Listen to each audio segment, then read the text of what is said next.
Hi mga kauni, and for today's vlog nga, ito another day, another vlog na naman tayo dito sa shop. So ito nga, pag umaga kasi ang ginagawa ko dyan, naglilinis muna ako pero hindi ko na nga na-videohan. So ayusin ko na lang yung mga pautang namin. So syempre nagpapa 5-6 yung amo ko. So ayusin ko lang yung index card nila, tutuusin ko kung sino-sino ba yung mga hindi nagbabayad. And then, ayusin ko rin yung aming notebook kung saan ang listahan ng aming mga benta at saka accessories. So, iyan yung madalas sa umaga ginagawa ko talaga kasi wala pa namang masyadong customer.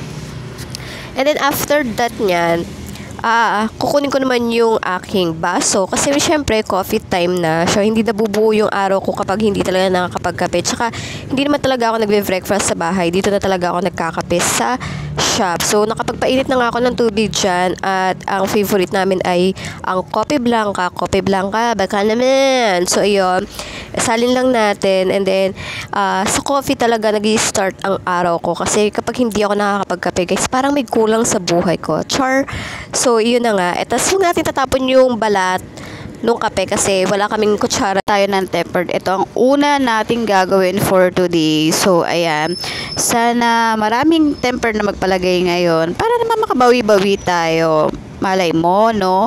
Dito tayo yumaman, Cherry. So, ito nga, nililinis ko na yung cellphone. Ayan, need lang natin tong ilinisin ng mabuti. Ayan, and after niya, linisin naman natin siya ng tuyong basahan. So, ayan, may kasama naman tong temper na to.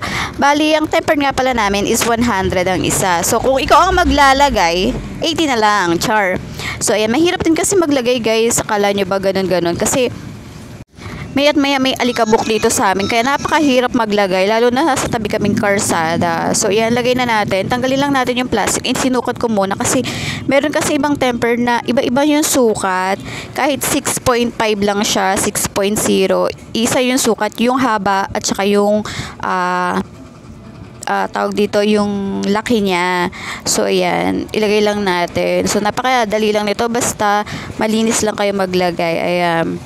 So, actually, dalawa tong nakapila dito. So, ayan, bawin-bawi na tayo.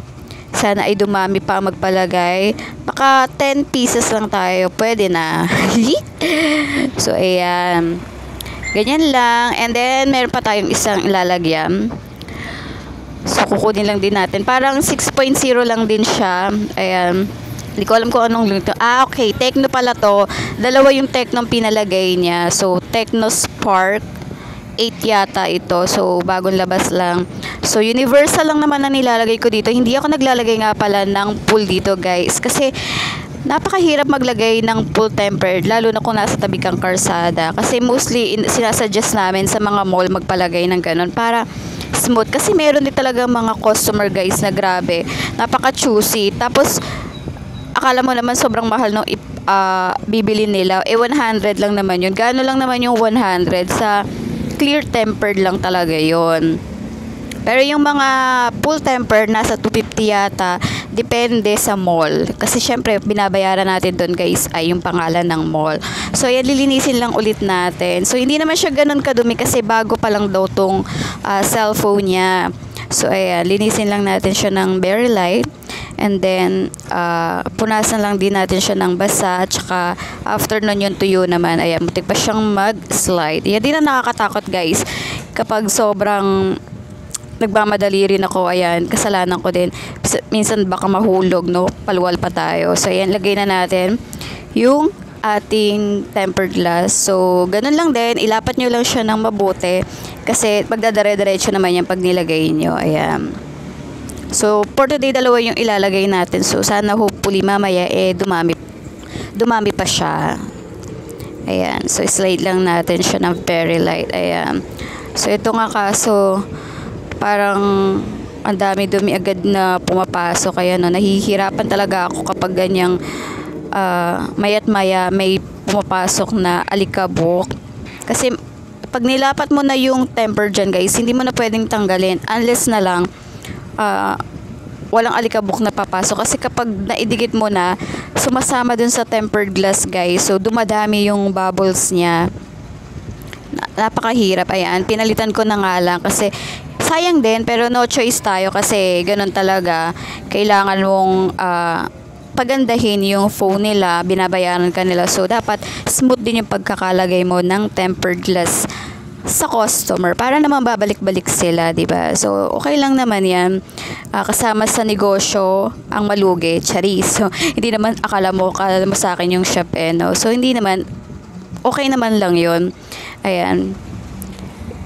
Iniba ko na yung tempered glass niya kasi maraming type ng tempered glass dito sa amin. So, ang kinuha ko kasi universal. So, ngayon yung Smart 5 yung ginamit ko kasi kasing sukat lang niya. O, diba? Sobrang hirap. Kasi alikabok is real. Ayan. Pero pag minor lang, pwede na yon. Naiintindihan na ni customer yun kasi nga talagang wala. No choice. Kailangan paikliin mo ang pasensya, charis. Ayan.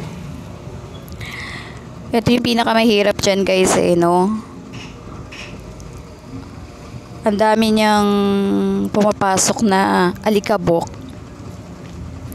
Tapos tatawaran pa nila yan, no? So, kala nila ganun lang kadali.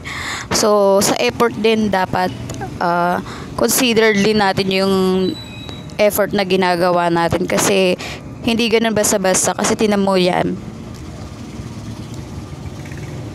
Hindi naman natin yan pinipiling ilagay ng may alikabok, no? Kasi talagang maalikabok lang talaga dito sa lugar namin. At kahit anong gawin mo, papasok at papasok pa rin. Ayun lang. Salamat sa panonood nyo. After naman yan, dumating na yung SIM card namin. At syempre, papalitan ko ulit ito ng price. Kasi smart naman to. So, papalitan lang natin ng price yan para naman mabago yung presyo niya sa SRP. So, bali, ang smart yata is 40. So, gagawin natin siyang 50 para meron tayong kita, no? So, ayan. Lagyan lang natin yan para masulatan na natin siya ng price. So, yan lang yung ating gagawin for today.